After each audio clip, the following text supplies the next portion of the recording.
Happy Monday and welcome to the Market Mondays webinar. My name is Carl Rodda and I'm with Danny Hathorn. We are both senior market analysts at Capital.com. Good morning, Danny. How's it going? Good morning, Carl. Good morning, everyone. All good. Starting a new week. We have quite a few things to go through, right? To on today's week, but let's, I guess, start with a risk warning as always. I'm sure most of our guests who are here every week know this by now, but we have to run through it. So first of all, the information that we give here is of general information only. It's not to be taken as investment advice, and you obviously have to take into account your own personal circumstances before trading with us. And just be aware that the products that we do offer at Capital.com, whether you're trading CFDs or in the UK, you also have spread bets. These are risky products. They carry a high level of risk as they are leverage products. So just be aware when trading them that you understand these risks and that they are well for your own circumstances. Does that cover it, Yes, Kyle? I think that covers it. And just from my perspective too, the information here is of general nature only, so it doesn't take into consideration anybody's personal circumstances. So I want to make that clear, especially for those Australian clients that are, well, like us, regulated, or our behaviour is regulated by ASIC. So I want to make that clear. But let's talk about just what we've got coming up on the webinar this week. We'll go through the US data last week, but obviously in particular what we're going to get in the week ahead. We'll tie that obviously into Fed expectations. We'll also talk about some of the tariff developments over the last few days and how that might transpire, how that might impact markets this week. Also, maybe pick apart just a little bit the US earnings season and what the fallout from that was, because I think there's a few interesting takeaways. And we might even start this here because inevitably, Danny, we're going to get the question about it. But precious metals are on the rise. Silver at a 14-year high, gold coming pretty close to a record high. I don't know if you want me to run with it, or do you want to just to mix up the voices, go through just some of the things that we've seen in the precious metal complex recently?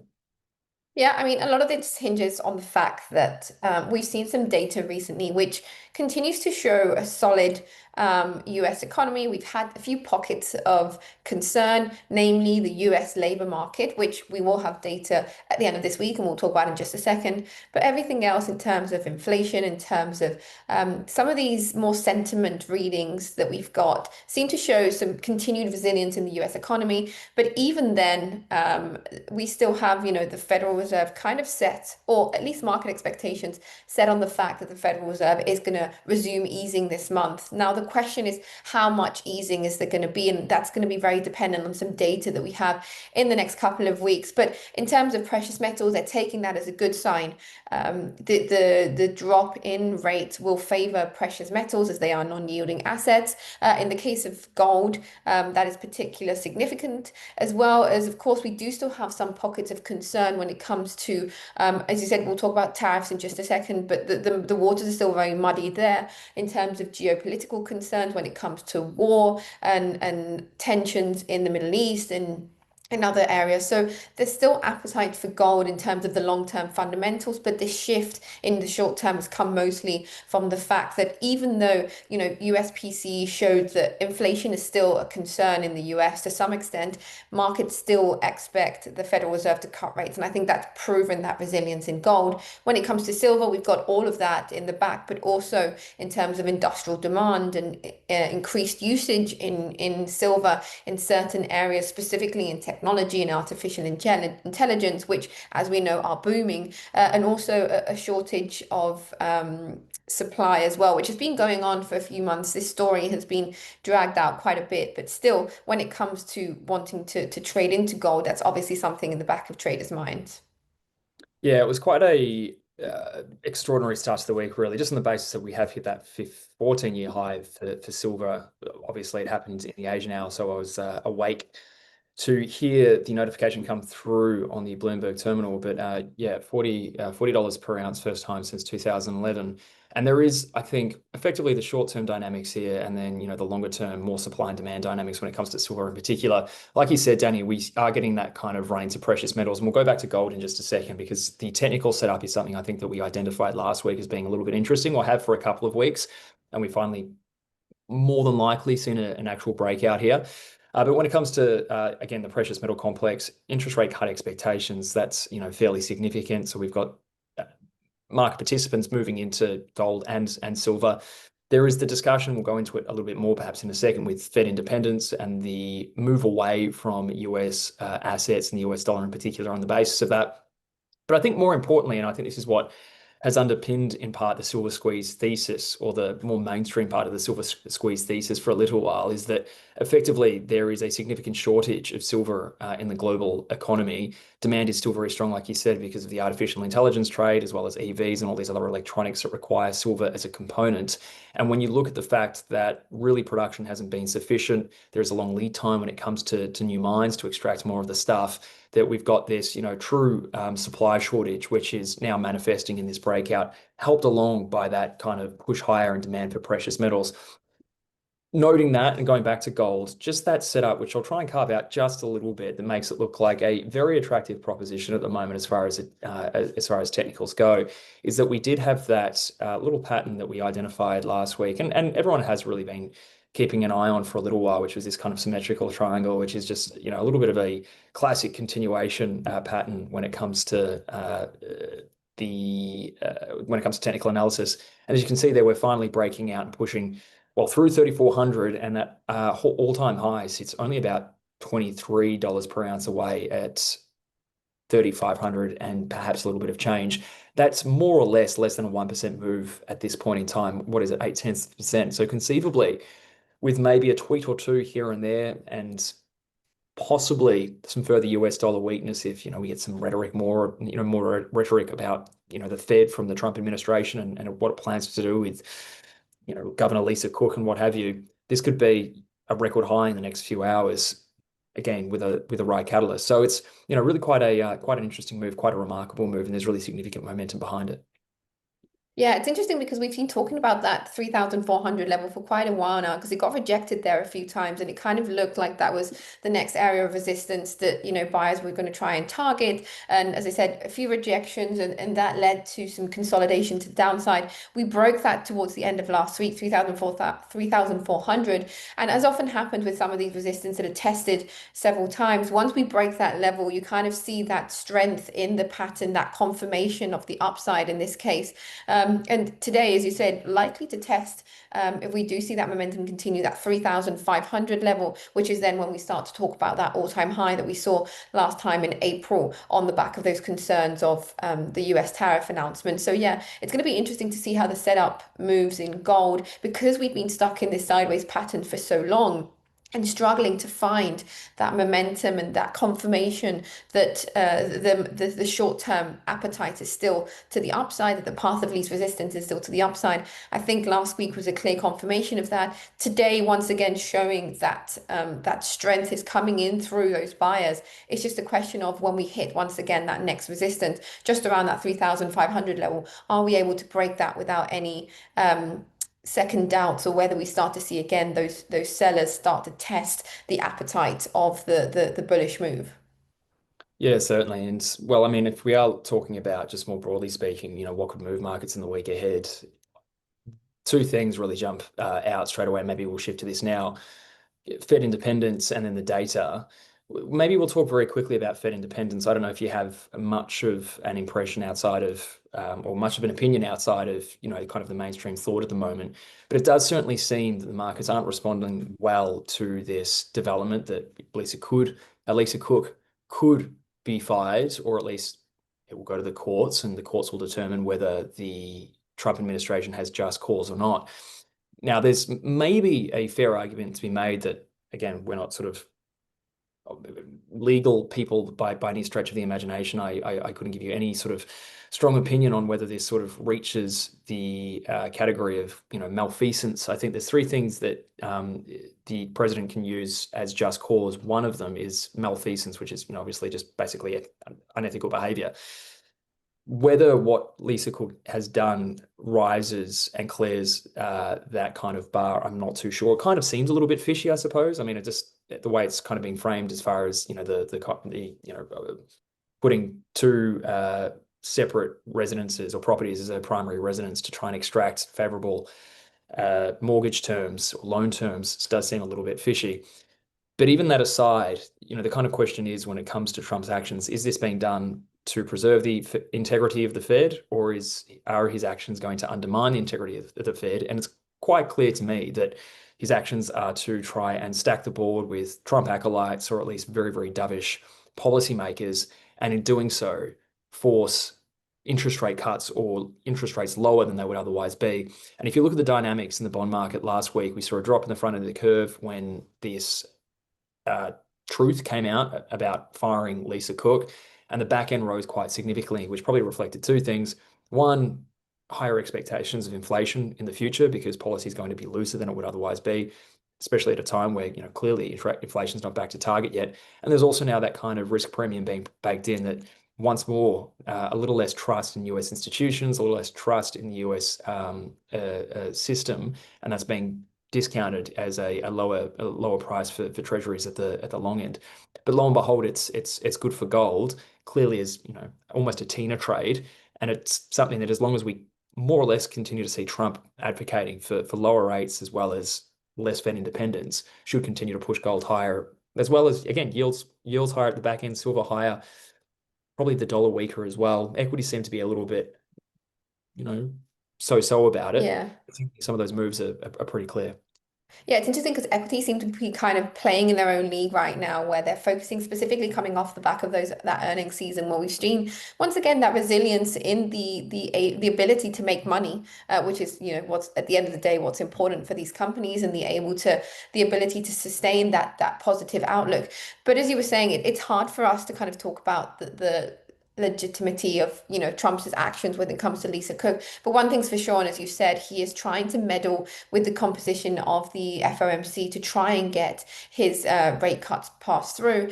With the conversations about who's up in the running for Fed governor next year, of course that has led to the belief that a lot of these participants that are likely put up to take up the job are leaning more dovish because they want to impress Donald Trump. Whether they think they should be cutting rates at a speed that they might end up voting towards that begs the question, are they doing this to impress Trump and get that Fed governor job, or are they doing this because they really think that the US economy needs that support and needs that softer rate environment and less of a tightening monetary policy? But interestingly enough, Trump has to be careful because he's meddling in so many situations right now. And Carl, we know that the US Supreme Court has now an issue with Donald Trump's tariffs. Again, we don't know exactly what's going to happen. This is more of a legal question than an economic question, but there has been doubts risen about Trump's abuse of powers, if you may, when it comes to declaring a tariff war with pretty much every country in the world.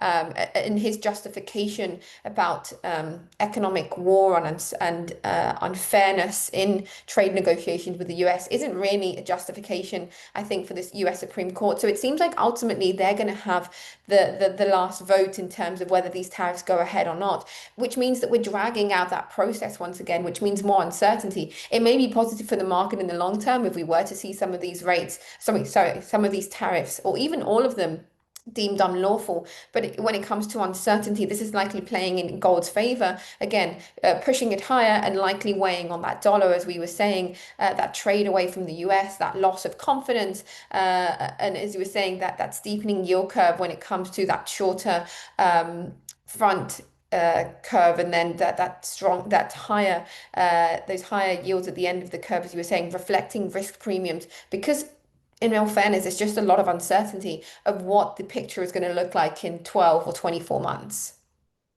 Yeah, totally. And that's point about the tariffs and the ruling by one of the appeals courts, I believe. I can't remember exactly. Is going to be a really interesting one. And I have from the start had this sort of philosophical issue with Trump sort of abusing executive powers and basically, creating a web of bullshit about effectively what's going on with the United States as being a national emergency that requires executive powers and intervention to be able to try to correct.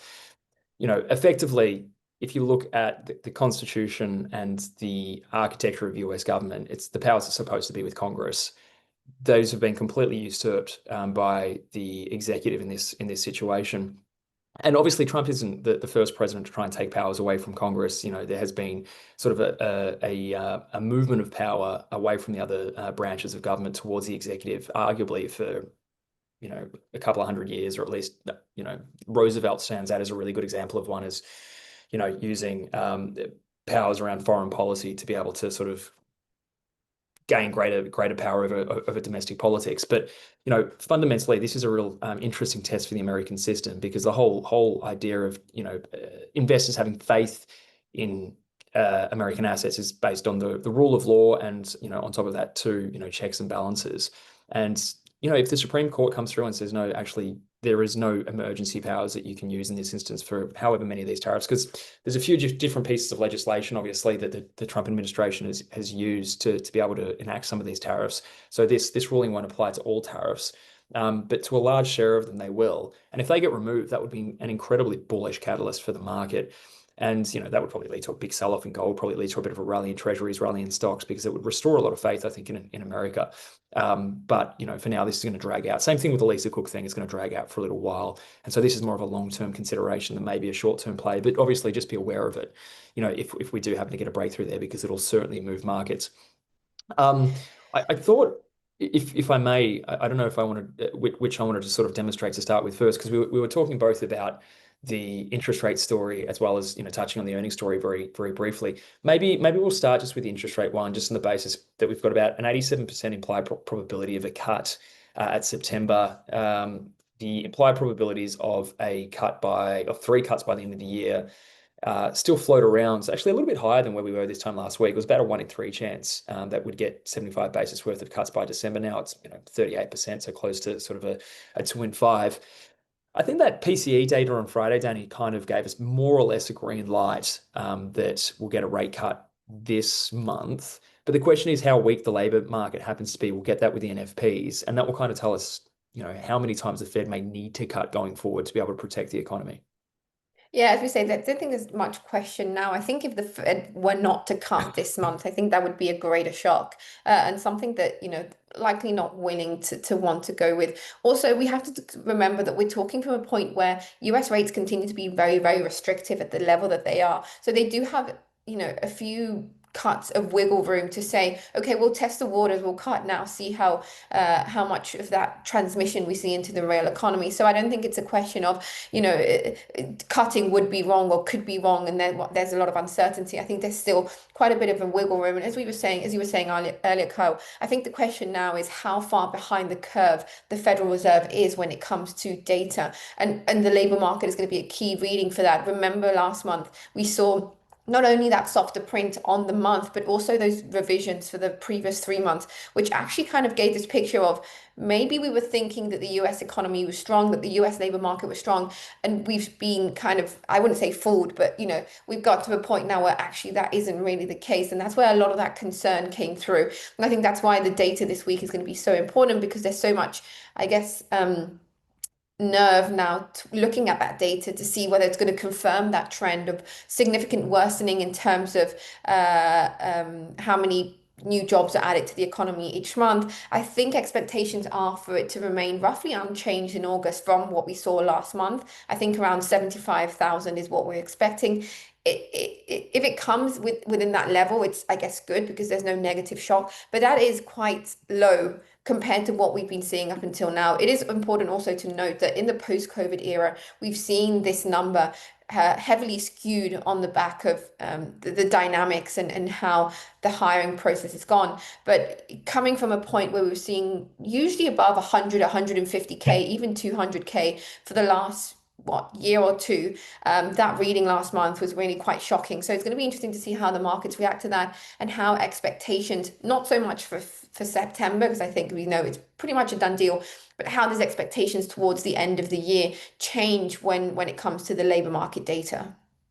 Yeah, without a doubt. And as you sort of noted, Danny, about the kind of labor market dynamics at the moment and the drop in the participation rate, some of the immigration policies and other policies implemented by the Trump administration has had a significant impact on that. And I think the rough number is that if you had a participation rate more or less steady with where it was at the start of the year, the unemployment rate would probably be somewhere between, 4.7 to 4.9%. Don't quote me exactly on the numbers, but the point is that that the unemployment rate would be in the high fours rather than the low threes. So the fact that we still have this, notionally full labor market, or full employment, I should say, is, because of supply factors as well. And if you go back to anyone who's listening, go read Powell's Jackson Hole speech a week and a half ago. He expressly talks about some of these labor market dynamics and how that might be sort of covering up for the fact that the economy is actually a little bit weaker than what the unemployment rate is giving away. But like you said before, Danny, 74K jobs expected to be added to the economy. I'd like to see the distribution of that. I haven't seen the distribution of estimates. I would have this feeling that they might be quite wide this time around. But on top of that, anyway, a 4.3% unemployment rate. So a little bit of a tick higher there, all sort of lining up very much for a September rate cut. And like you said, Danny, a omen of deeper rate cuts to come if we still get this kind of slowdown happening in the labor market. Maybe just shall we go to the sort of the silver lining? Because I just wanted to more or less touch on very quickly what is all but the end of the US earnings season and what was delivered by US corporates. Because if there's one thing that you can kind of point to in the short to medium term, let's call it, for our purposes, the earnings season was quite good, double-digit earnings growth across the board. NVIDIA's results were not received particularly well last week, but that might have been the tragedy of high expectations where they pretty much exceeded on or met on every key metric other than data center revenue and some continued doubts about the growth trajectory in China. But if we zoom out to the overall market, well, actually, we'll break it down by the Magnificent Seven and the rest of the market. The Magnificent Seven delivered earnings growth of 26% year over year for the quarter, and not to be sneezed at either. The rest of the S&P 500, I like to call them, the remaining 493, or the S&P, I should say, S&P 493. They also delivered earnings growth of about 14%. And guidance wasn't too bad either. So there is this backdrop at the moment that earnings growth is really quite robust. However, I do want to give it with this caveat that there is still a market that is incredibly richly valued. So earnings are very, very strong. See if I can get this up. Maybe I'll pass the torch over to you while I find it. Earnings are really, really strong. But if you look at forward price to earnings multiples, we're back to basically where we were at the start of the year before we had that quite meaningful correction before the onset of there we go, 12-month price to earnings ratio. Not quite at COVID levels, which, I think can be described as a bubble, but this is where we are at the moment with really, really stretched multiples. So it gives us this really interesting dynamic where investors are buying into earnings surprises because earnings are beating expectations on balance, but they're doing so with a level of nervousness because they already know that, well, they're paying up a lot for these company earnings with valuations where they are.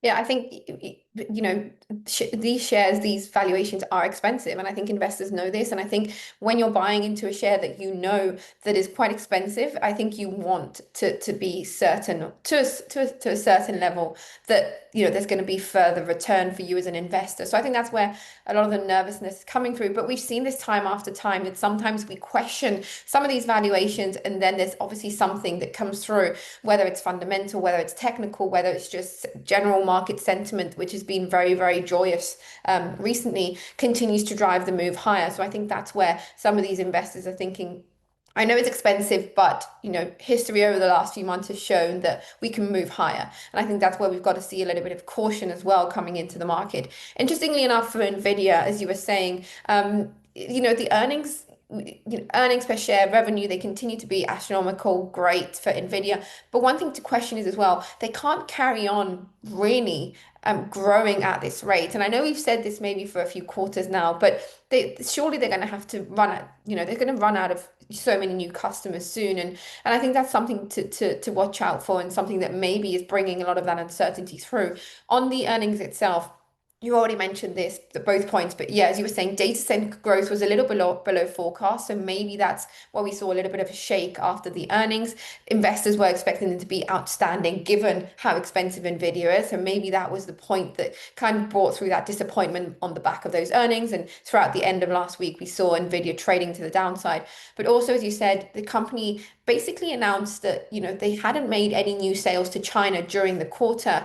And one point to note on that, obviously that's bearish in the short term because it shows the complication of that market. But also interesting is the fact that essentially any future projections that NVIDIA has made at this point are based on the assumption that China is going to continue to be off limits.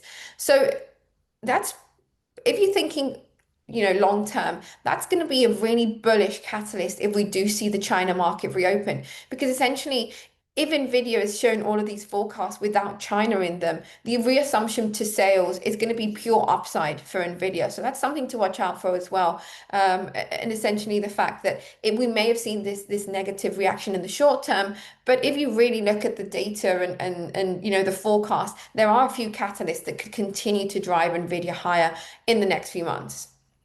Yeah, absolutely. That China story is going to be really, really interesting. I think they forecast somewhere between $2 and $5 billion in revenue from that market.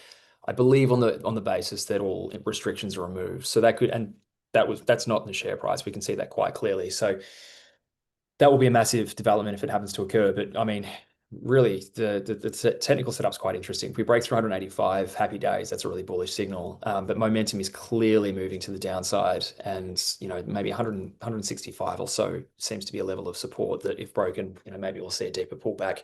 Feeds into that broader story about maybe rich valuations and the markets being a little bit prone to shocks due for a little bit of a pullback, but it's not really a timing exercise. It's more just to be aware of risk and reward. Danny, I think we've pretty actually kind of covered things top to Yep. bottom so far. Do we have any questions perhaps that we can tackle if there's any at all? No, I think we got the typical ones on precious metals, which we covered at the beginning. I don't see anything else than that. We do still have a few minutes, so if anyone wants to pop a question through anything you're looking at specifically, or anything when it comes to the data or key events to watch out for this week. But as we said, that shift has gone from US PCE to now US labor market. And I think it's going to be very significant, specifically for the equity market, looking for that next catalyst, whether they have the green light to continue moving higher because the labor market confirms once again that yes, the Federal Reserve is going to cut rates because we've got that weakening in US job growth that the Fed has been waiting, what must be a year and a half now to see come through in order to cut rates. Indeed. And also maybe we'll round it out here, but September seasonal weakness. I think the average drawdown for the S&P 500 in September over the last 10 years is 2%. So Yep. that's trivia more than anything else, but I'll say it anyway because if it happens, then I'll look really clever. But Danny, let's leave it there for another week. What do you reckon? Yeah, I think we've covered most of what's happening in the week. So yeah, thank you everyone for joining. As always, this video is recorded. It will be posted on our YouTube channel. So if you want to go back, watch it again, share it with your friends, then we'll be happy that you do so. Absolutely. All right. Well, until next week, have a wonderful week and happy trading. All the best. Bye, guys.